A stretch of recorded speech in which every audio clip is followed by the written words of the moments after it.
मनकामेश्वर मंदिर में बाहरी प्रसाद बैन, घर का प्रसाद और ड्राई फ्रूट ला सकेंगे, यानी कि आप लाकर उसका भोग लगा सकेंगे। तिरुपति लड्डू विवाद के बाद ये फैसला लिया गया है। महंत दिव्यगिरी ने बाहर से लाने वाले प्रसाद पर बैन लगा दिया, यानी कि रोक लगा दिया है। घरों का बना प्रसाद और सूखे मेवे जो है वो आप लाकर भोग लगा सकेंगे। तो ये बड़ी जानकारी आपको दे दे कि तिरुपति लड्डू विवाद के बाद ये फैसला लिया गया है। महंत दिव्यगिरी ने बाहर से लाने वाले प्रसाद पर रोक लगा दिया है कि बाहर से आप प्रसाद नहीं ला सकते हैं। लखनऊ के मनकामेश्वर मंदिर में बाहरी प्रसाद पर बैन लग गया है।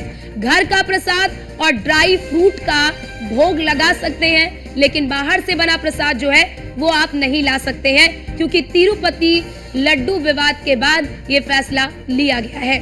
महंत दिव्यगिरी ने बाहर से लाने वाले प्रसाद पर रोक लगा दिया है, बैन लगा दिया गया है। लखनऊ के मनकामेश्वर मंदिर में बाहरी प्रसाद पर बैन लग गया है। घर का प्रसाद और ड्राई फ्रूट का आप केवल भोग लगा सकते हैं, यानी कि अगर आपको भोग लगाना है तो प्रसाद आपको अपने घर से बनाकर लाना होगा, या फिर ड्राई फ्रूट है उनका भोग आप लगा सकते हैं।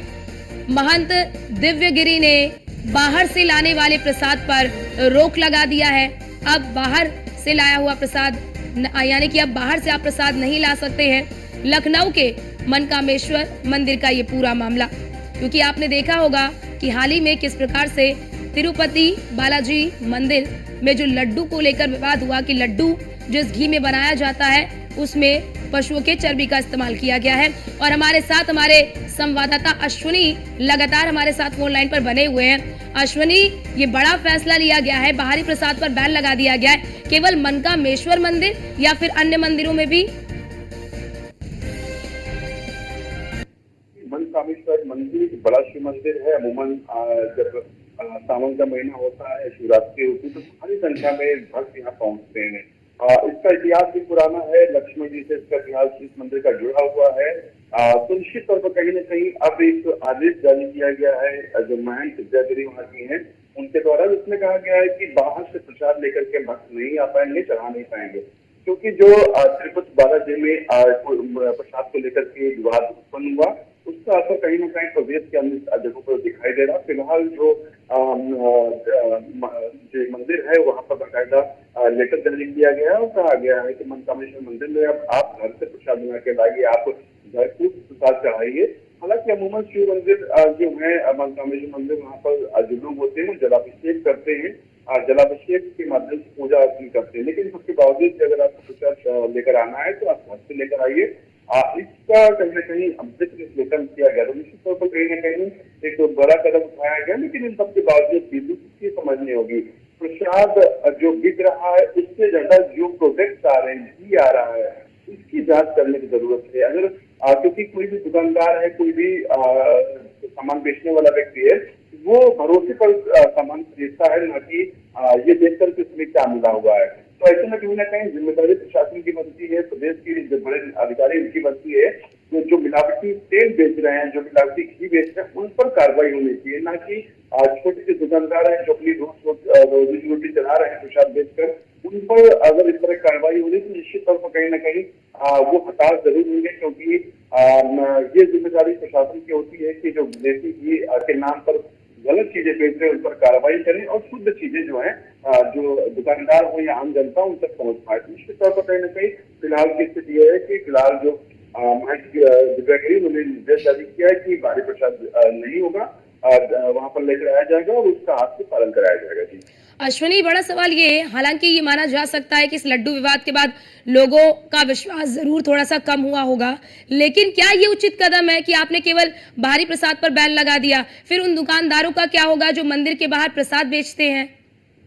बिल्कुल, अभी आपसे वही बात कही है कि दुकानदारों की इससे ज्यादा जरूरी है कि जो प्रोडक्ट घी के या वनस्पति घी है या फिर रिफाइंड है उसकी उनकी जांच करने की जरूरत है, क्योंकि जो प्रोडक्ट बिक रहे हैं, बड़ी बड़ी कंपनियां हैं, वो लिख रही है कि शुद्ध विदेशी घी, और उसके बावजूद भी अगर इस तरह का घी जिसमें जानवरों की चर्बी तक मिली हुई, जानवरों का प्रोडक्ट का इस्तेमाल किया गया, तो कार्रवाई तो उन पर बनती है, कार्रवाई उन पर बैन होना चाहिए, उन पर उनको सख्त कार्रवाई, उनको जेल भेजना चाहिए, ना कि जो छोटे दुकानदार की, तो उनको नहीं पता होता है कि क्या चीज, वो मार्केट में जाते हैं, पैसा देते हैं और बाकायदा बिल्कुल अश्विनी, क्योंकि देखिए जैसे आप भी जिक्र कर रहे हैं, क्योंकि ये कोई स्थायी कदम नहीं हो सकता है कि आपने बैन लगा दिया भारी प्रसादों पर। अगर घर में भी व्यक्ति प्रसाद को बनाता है, उस प्रसाद को बनाने के लिए घी या फिर अन्य वस्तुएं वो बाजार से ही खरीद के लाएगा, तो फिर आप कैसे बता सकते हो वो कितना शुद्ध है?